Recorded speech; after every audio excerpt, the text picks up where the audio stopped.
Okay, so for the value practice, the shading and colored pencil practice, what I'd like to see is I'd like to see a section, probably about the width of a ruler, where you go, and I don't really care, I'm gonna go across the page, I'm gonna go diagonally. You can go straight or diagonal.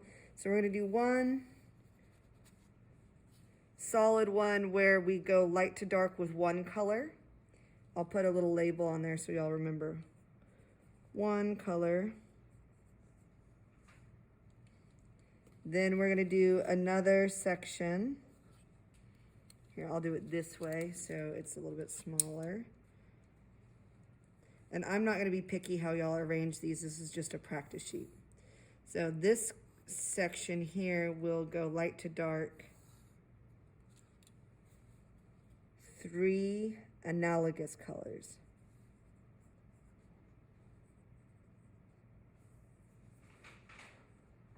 Okay, so this is one color. These are going to be 3 analogous colors. And then I'm going to do one more section.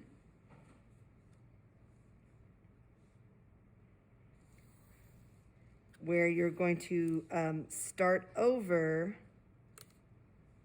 Let's see if I've got that. Where you're going to start over with colors every time you hit a line. So, and I'm going to make my lines uneven in this section. So I can start over shading from light to dark, because this is the practice that we're going to be doing for our final one. So I want at least 3 sections in here. So now I'm going to start with the one, well, actually, let's start with the analogous colors. So the analogous colors that I've chosen are a dark blue, kind of a warm blue, and a violet. Now, on your color wheel, if you want to know what is the darkest, and I'll post a color wheel in the assignment tomorrow. If you want to know which one is the darkest one, if it's closer to violet, it's going to be dark. If it's closer to yellow, it's going to be light. So as you go up the color wheel, the yellow is at the top, that's your lighter values. If you get closer to purple, that's your darker values. Now, I'm gonna go ahead and I'm gonna start with purple, since this is my darkest value, and I'm gonna press really hard right along the edge here. If you look, I'm moving my pencil really quickly. I'm pressing very firmly.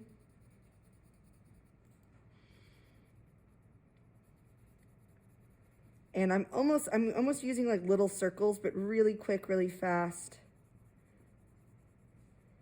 Because ideally, I don't want you to be able to see where one section starts and one section ends. And I'm pressing really hard because this is my darkest edge. Now, as I move forward, I'm going to lighten up pressure.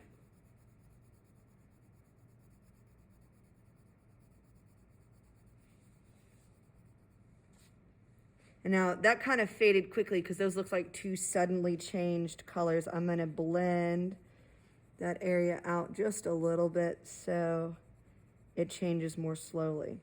Now I'm going to continue this. I'm going to get quite a bit lighter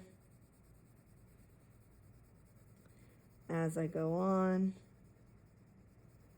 And I'm going to blend that out so it smoothly transitions and it doesn't look like just a big old stripe.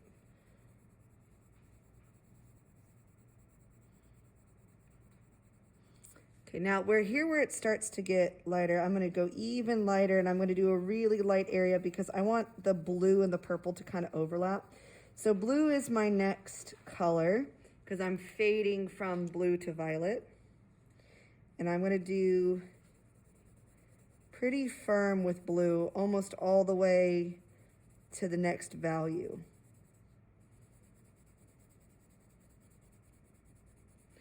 I'm making like a blue violet in there. Now I'm going to, as I fade out with the blue, I'm going to leave it pretty light at the edge. I'm going to go back over the other stuff.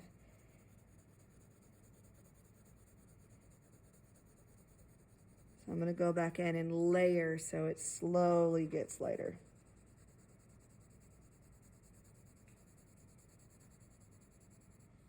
I'm gonna go back in and layer over this so it kind of blends in. And you can work back and forth with the colors because looking up on the screen, Looks like I need to blend this purple in a little bit with that blue over here. Get a little bit of purple blended in. There we go. That's a smoother line. That's a smoother gradation. Okay. Now, since I have the blue kind of faded out, I'm going to take the light blue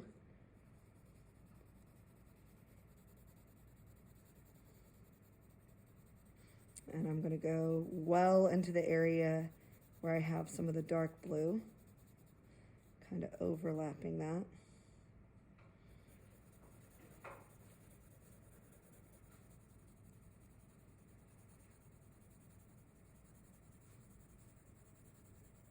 Going back over and smoothing it out.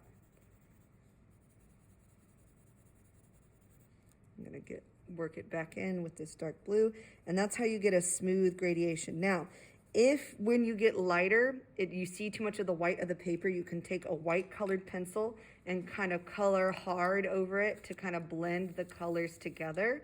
So, but yeah, I want to see you go from dark to light, 3 analogous colors.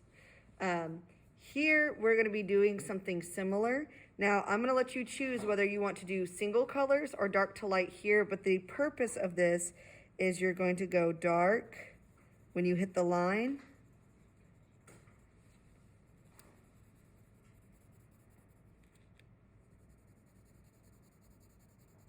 And then you're going to get lighter and lighter as you get away from the line. And every time you hit a line, you're going to start over with your value scale. So you're going to go dark, dark, dark, and slowly lighten up. And you get over on this end.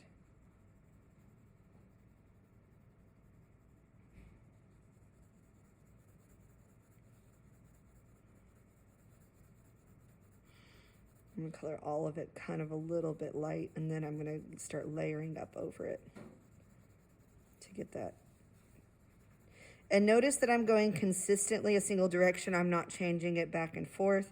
Y'all being in Art 2 should know this, but just a reminder.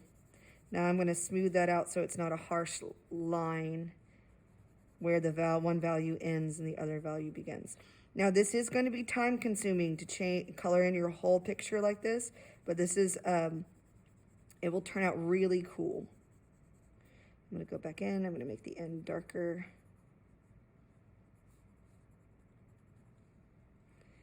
I'm going to smooth out that gradation where I want it to slowly fade to the other value.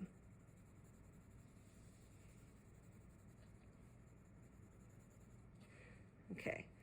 So do y'all get the general idea of the purpose of the light to dark on here? Okay, so this is going to be our practice. I'll add 3 spheres with 3 different techniques for shading tomorrow. But for now, if you have finished your warm-up and you have finished your line drawing on your big paper, you can go ahead and start on this.